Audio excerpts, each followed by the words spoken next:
Hello and welcome to PlayStation Access and to our list of the top 10 best co-op campaigns on PS5. Our mission continues to group our favourite PS5 games by genre, and today we look at the games that bring together disparate heroes to conquer a meaty quest. If you fancy more madcap, bite-sized co-op, we've got a separate list of couch co-op games on PS5. The games in this list, however, are all substantial stories that can be played in co-op from start to finish. So book in several evenings on your Google Calendar before attempting them. To make the cut, a game must have a native PS5 version, though you can check out our best PS4 co-op campaigns for our backwards compatible recommendations. That's in the description below. While you're down there, why not subscribe so you never miss our top 10 lists? To get us in the cooperative mood, I'm going to tag team this top 10 with Dave. So let's get started with Baldur's Gate 3. The original game famously asked you to gather your party before venturing forth. Thanks to Larian's multiplayer know-how, that party can be 4 human players, all ready to tear the fabric of Faerun as they yank it in different directions. If you ever played Divinity Original Sin 2's multiplayer, you'll know that the magic lies in the length of your leash. Parties can split up and go their own way, so while the core group is having a miserable time in the Gauntlet of Shah, your monk is partying in a tavern and committing crimes against music. Pair that freedom with the depth of choice seen in single player, and there is big chaos potential. You can bump off critical NPCs and selfishly pursue the best loot, or drag the party towards peace and democracy as you vote on dialogue picks and concoct 4-person solutions that a multitasking lone wolf might never spot. The thrust of Baldur's Gate 3 is about what happens to group dynamics when faced with private struggles, mainly a psychic tadpole currently munching through your brain. It's a game where every pebble of choice can create a dramatic splash. In co-op, those ripples can become tidal waves. You and your friends best hold on tight. Cranial tadpoles don't stand a chance in Dead Island 2, where there are near infinite spiky implements to perform brain surgery with. And that's the charm of its 3-player co-op, kicking back in the streets of Hell A and crushing skulls in as outlandish a fashion as possible. Sure, you could play it safe and clock them with a baseball bat or paint the walls with a shotgun blast, but we've seen that all before. Instead, ask a brave friend to act as bait and coax the horde into a pool of water. Then have another flip the switch of a power cable to observe firsthand how electricity affects a severely decayed corpse. Or compete to grab the most ridiculously named weapon you can find to dispatch the dead adjacent, such as the Brutalizer, a machete wrapped in chains and barbed wire, just to underline the point. Or the party starters, the unholy marriage of Blowtorch and Knuckle Duster. After that, unwind after a busy day of bludgeoning with a drop-kicking competition. Who can pelt doomed souls furthest off a roof? With 2 slayers by your side, you'll flush the demons from the City of Angels in no time at all. Compared to sunny LA, it might be harder to lure companions to the murk of Diablo IV. Try softening them up with the promise of cheap in-rates and all the barrels they can break. Oh, and one of the richest spreads of co-op functionality on PS5. Few bloodbaths are this accessible. There's couch co-op for 2 players, online co-op for 4, and a hybrid of both, where 2 local co-op games connect into a bigger party. With cross-play, any combo of players can link up, and when they do, enemies and loot scale to each hero's level, so your veteran druid and my necromancer fresh out of Undead Academy can gallivant around and still feel the bite of Lilith's demon army. The real appeal of co-op is watching multiple power fantasies playing out at once. This is a game about obscene escalation, not just in loot, but skill tree upgrades that fill the screen with pyrotechnics and skeleton minions. It makes you gawp in single player, multiply that devastation by 4, and it's frankly amazing your television doesn't melt on the spot.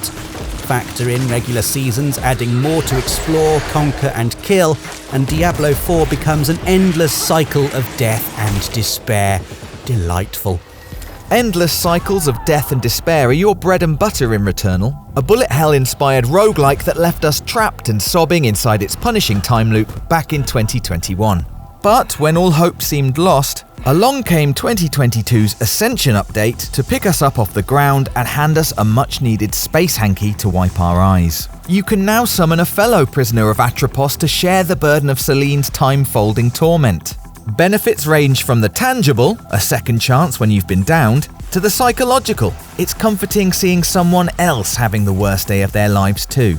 But whilst your first thought might be, oh yay, this will make things easier, your second thought will be a cold shard of realization. Housemark account for 2 Celines with more powerful enemies, and precious resources and upgrades are shared rather than duplicated. You technically have twice the firepower, but it doesn't mean doubling your chances. Returnal's co-op is designed for the toughest of the tough, the bravest of the brave, and friends completely undeterred by the smell of their ever-increasing corpse pile. You can't talk co-op without talking Destiny 2, for many the team game of the last 10 years, where friends group together in fire teams to farm exotic weapons and pop alien skulls. Over the years, we've formed tight bonds, become invested in the operatic tale of light and darkness, and spent a little too much time Googling the location of Xur. The interplay of Guardian powers ensures the team that stays together slays together. The ultimate realization of this comes in the form of raids, legendary 6-person mini-campaigns that crescendo to a symphony of gunfire and explosions in some of the most tightly collaborative FPS design ever seen. And it's never been easier to jump in thanks to the Fire Team Finder, letting you sniff out new teammates and the beginnings of partnerships that might potentially last another 10 years. On the surfaces of distant planets, you'll forge bonds stronger than family. Nothing personal, Mum, I appreciate you, but it's not like you helped me get any exotic armor sets from the King's Fall raid, is it? Our next pick, Remnant 2, is not unlike Destiny with the weirdness slider pushed all the way up. It's a third-person action RPG with the genius premise of smashing multiple universes together to achieve an unholy amalgamation of characters from all of history and fantasy. Sadly, this doesn't mean Henry VIII providing covering fire for Frodo, but it's still a delicious collision of anachronisms. Stop me if you've heard this one before. A hammer-wielding knight, a revolver-toting cowboy, and a soldier from the trenches of World War I walk into a floating labyrinth. They kill a bunch of robots and ghosts and only stop to natter with a werewolf. Given I'm still going, I guess you probably haven't heard this before. It's also unusual in that combat switches between over-the-shoulder shooting to crunchy melee combat.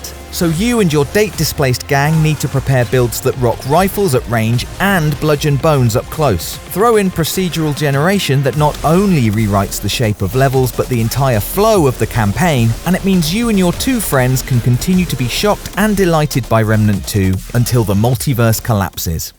From the multiverse to the monsterverse, next up is Monster Hunter Rise, aka the game we play in co-op because all the monsters chew us up in single player, leaving us feeling ashamed and our cat companions traumatized for life. Okay, it's more like 50% survival instinct and 50% fondness for team bonding as you and 3 friends form a hunting party, venture forth and attempt to turn an elder dragon into a pointy ornament for your mantelpiece.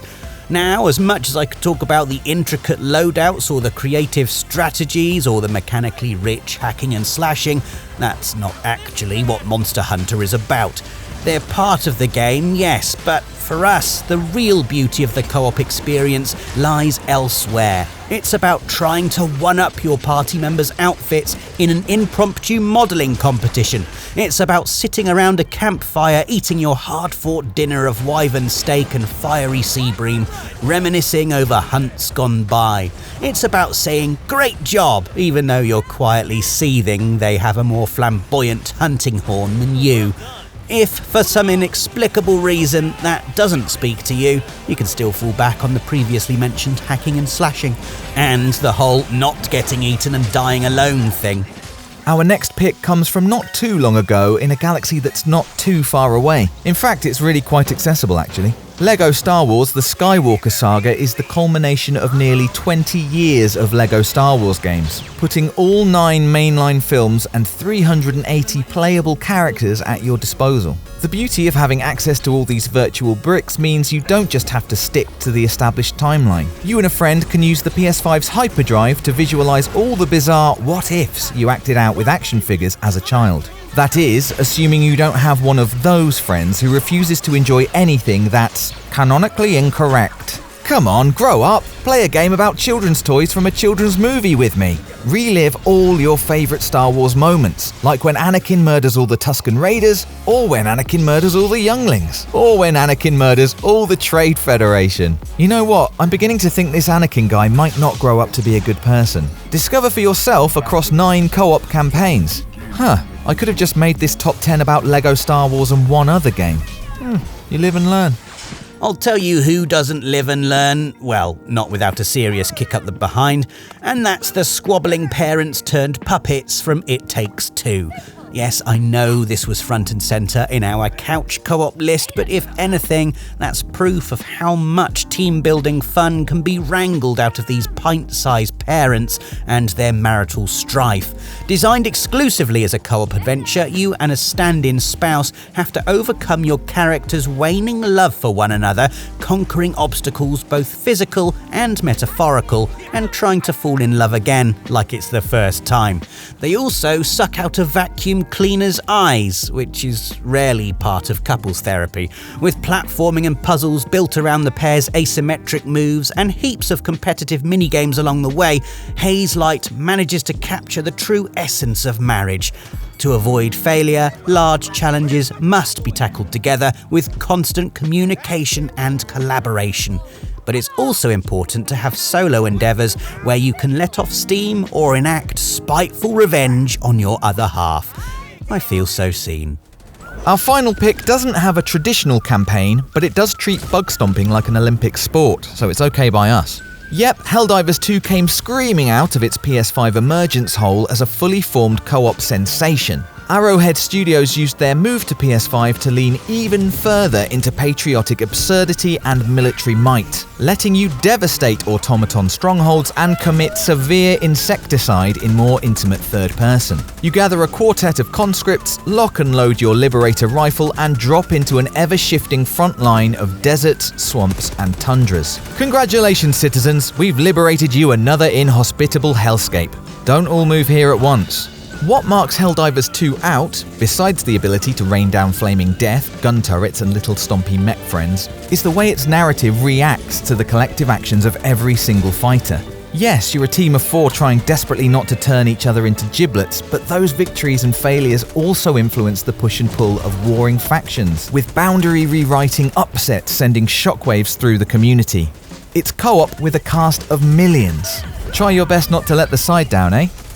That rounds up our list of the top 10 best co-op campaigns. Of course, this list is by no means exhaustive, as there are enough co-op gems on PS5 to open a jeweler's.